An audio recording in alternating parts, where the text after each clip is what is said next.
United States, what we saw was an aborted attempt to run. These ships right here will all of a sudden turn around, and some of them route northward and head on the very southern end of the Iranian Channel on the way out.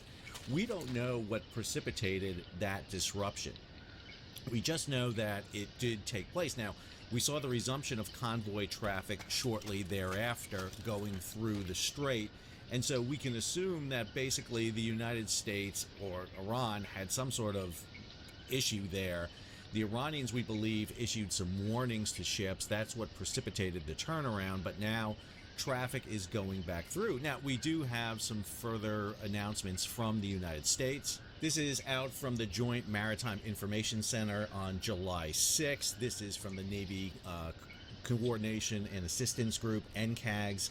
The maritime security threat level in the Strait of Hormuz remains substantial, and the big issue here in red, mariners are reminded that the southern route of the Strait of Hormuz has been expanded and remains available for all traffic. Mariners should expect VHF very high frequency, this is the Channel 16, hailing from naval forces, and be cognizant of the mine danger area in the traditional traffic separation scheme published in JITMIC Advisory 011-26. Mariners are advised that they may transit the southern route day or night with their AIS on, radars radiating, running lights on, and normal use of VHF in accordance with best management practices.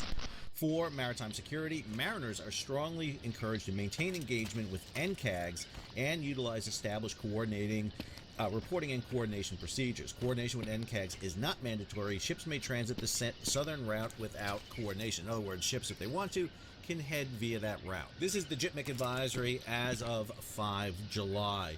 The regional threat level remains substantial. You'll see a confirmed attack, but that was down off the coast of Yemen. We're going to come back to that and discuss it. The operational summary for the Strait of Hormuz: commercial traffic through the strait remains steady, with vessels continuing to transit via both the southern Omani corridor and the northern Iranian controlled route.